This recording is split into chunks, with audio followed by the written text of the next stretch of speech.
Signalling Forum podcast. My name is Peter Nash from the University of Queensland, and today I'm talking to Professor Prof Fleischmann from the Metroplex Clinical Research Centre and the University of Texas Southwestern Medical Center. And today we're talking about his recent publication, The Effect of Discontinuation or Initiation of Methotrexate or Glucocorticoids on Tofacitinib Efficacy in patients with rheumatoid arthritis, the Post Hoc Analysis. Welcome, Roy, and thank you for your time today. Can you give us just a bit of background on this study, what it was trying to aim and what its objectives were?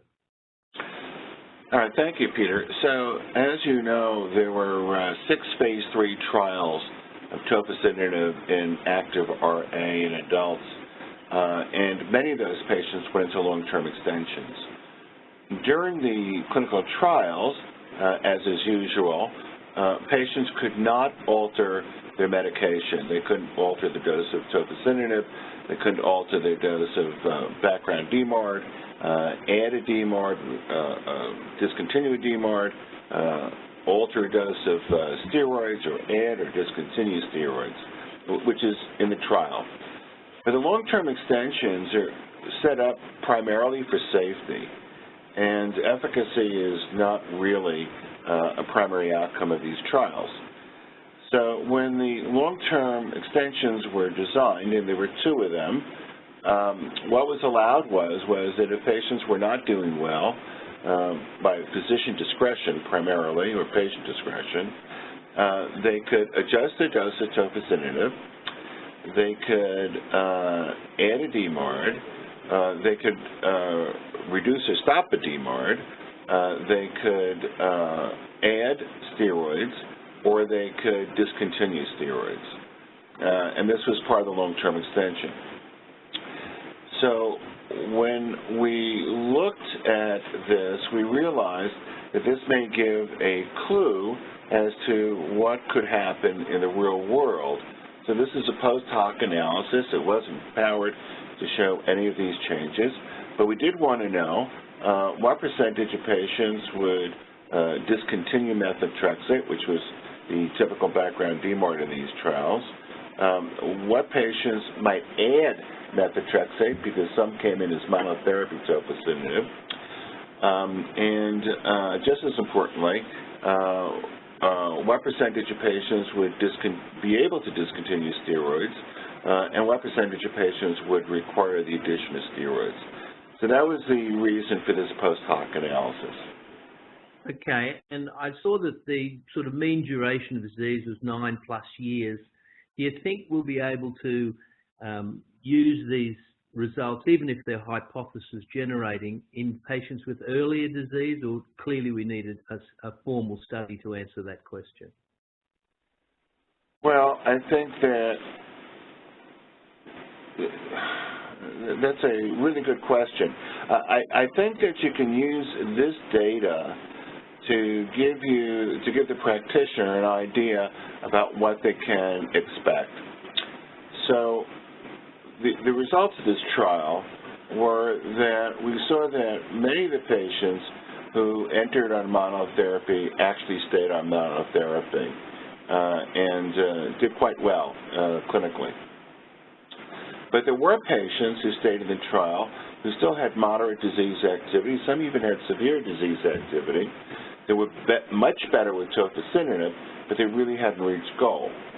And what this trial showed was that those patients who were on monotherapy, the addition of methotrexate was actually helpful in a vast majority of them. And patients who were on tofacitinib, either as mono or combo therapy, who had the addition of steroids, didn't get much better. So this actually, to me, is in the same, gives me the same conclusion that oral strategy gave, which was a powered head-to-head trial, phase 3, with a very clear endpoint. And the clear endpoint was, well, one of the arms is monotherapy tofacitinib non-inferior to combination of tofacitinib and methotrexate. And in that trial, although many patients with monotherapy did well, as they did in this long-term extension, there were patients who actually did better with a combination. So in a group of patients, they do better. So I don't know if I personally would need another trial to assess this type of question, because I think that question has actually been answered here.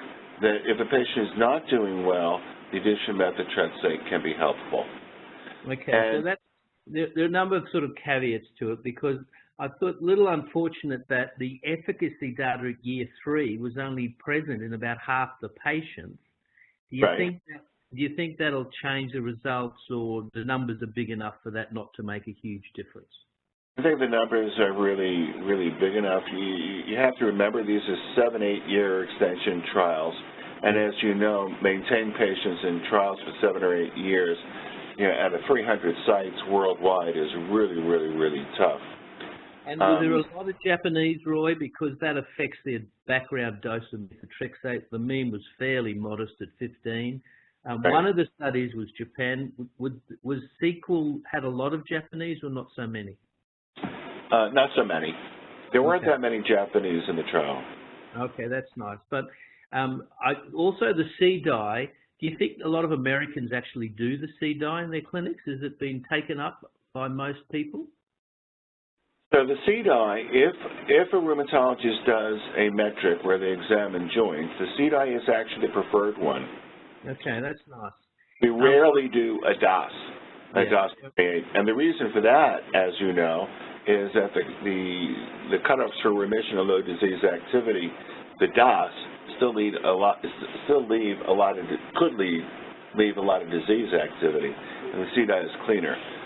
So my guess is about 20% of U.S. rheumatologists do a C-dye. Very few do a DOS.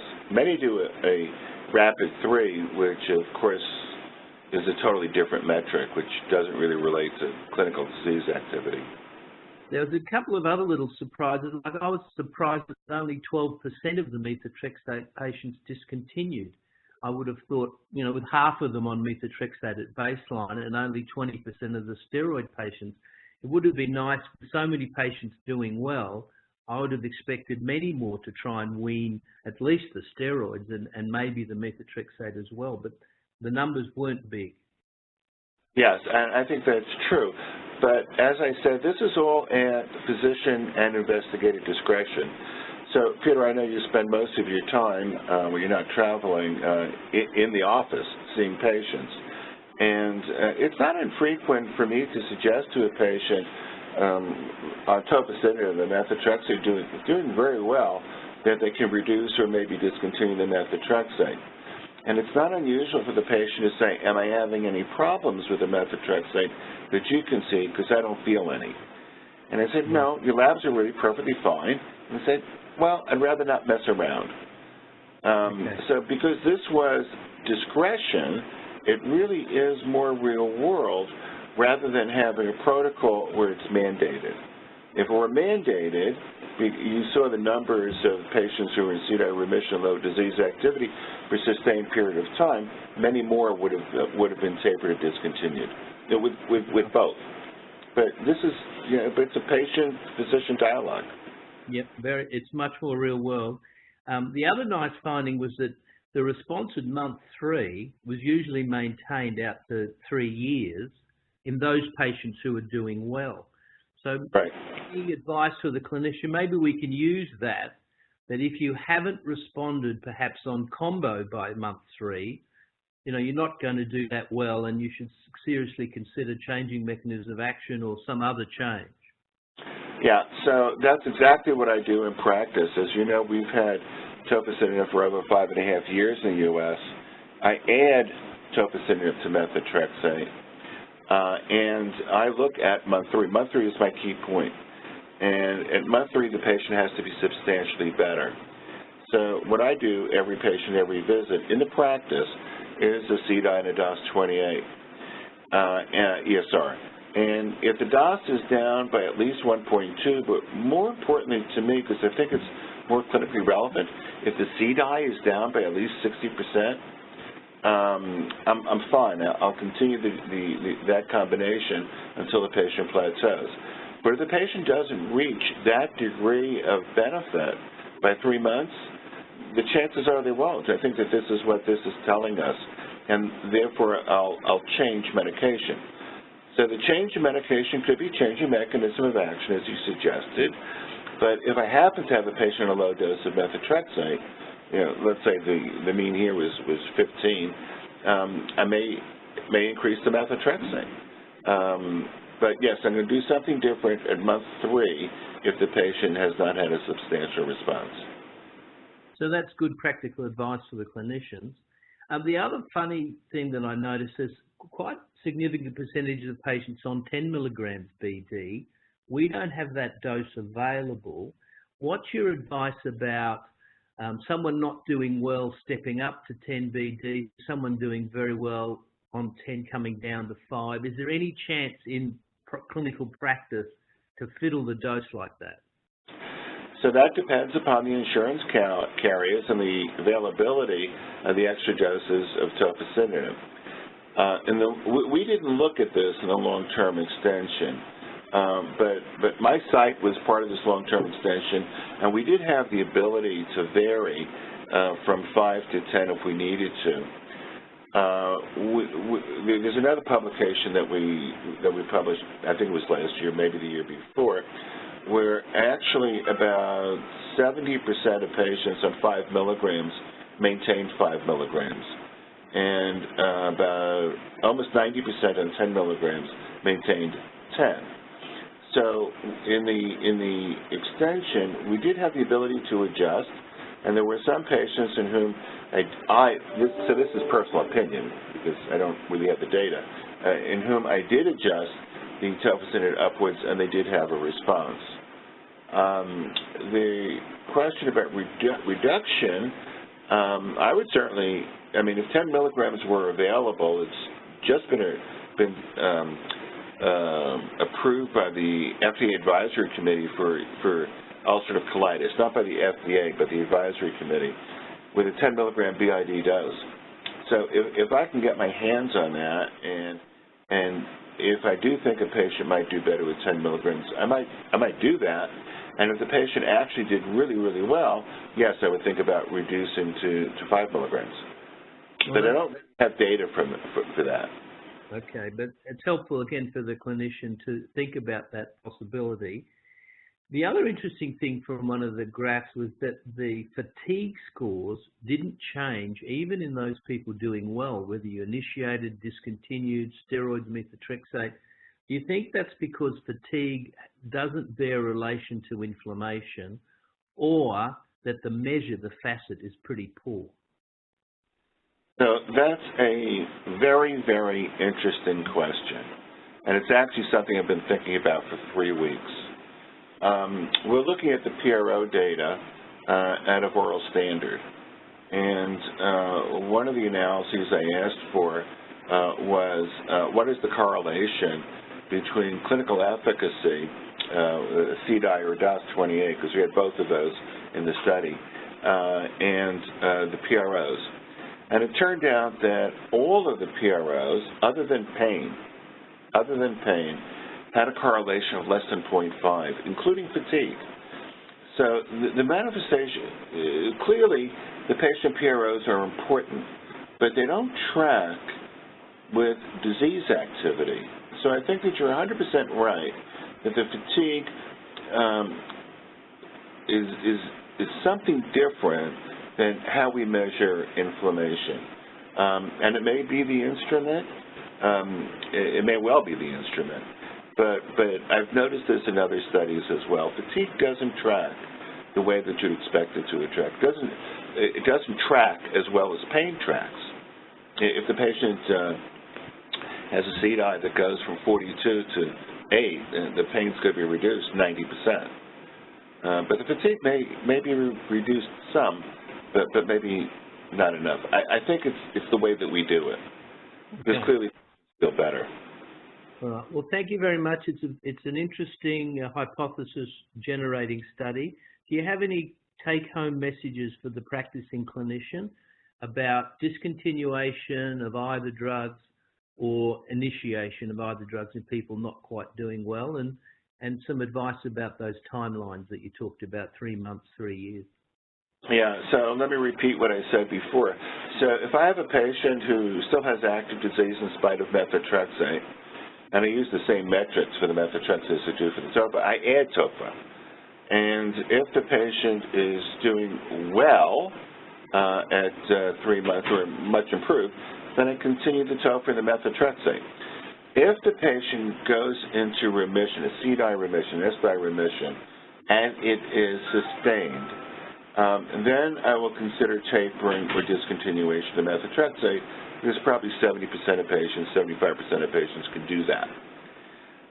If at 3 months the patient isn't doing well with the combination, I'll think about adjusting the methotrexate or switching mechanism of action.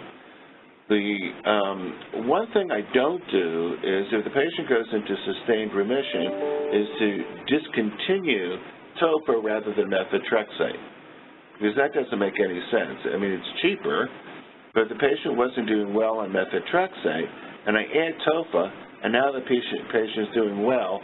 It wasn't because of the methotrexate; it was the tofa. So it's the tofa dose that I will adjust and do adjust. In my clinical practice with tofa, having a number of patients with tofa, it does work. It works in 70–80% of patients, and I would think that about 3/4 of those actually do wind up on monotherapy. The first drug I'll discontinue is steroids, obviously. Fair enough. Now, looking into your crystal ball for the next 5 years, Roy, do you think the oral small molecules will become drugs of first choice for RA, given that there's 5 under development at the moment and the uptake of them around the world? Yeah, so it's all about cost, isn't it? So it's all about cost. But you said 5 years, right? Yep. So in 5 years, I think tofa loses its patent. Yep. And then if there are generics, and if generics are reasonably priced, we've shown in oral standard that in a methotrexate incomplete responder, the addition of tofacitinib or the addition of adalimumab is the same. You get the results in groups of patients. So if I give, and the safety profile to me is relatively similar. There may be small differences, incidence of side effects. So herpes zoster may occur a little bit more frequently with tofacitinib than adalimumab, but it still occurs with adalimumab. So the frequency may be a little bit different, but not great. Giving a patient a choice of taking oral medication or injectable medication, and if the oral is cheaper, because now you have generics, yes, I think that they will be the drugs of choice. But it's all about the cost. And it's going to be interesting when we have to rewrite all those treatment guidelines and go for the most effective drugs rather than the least expensive drugs. Thank you very much for your time today, Roy. Greatly appreciated. You're welcome, Peter.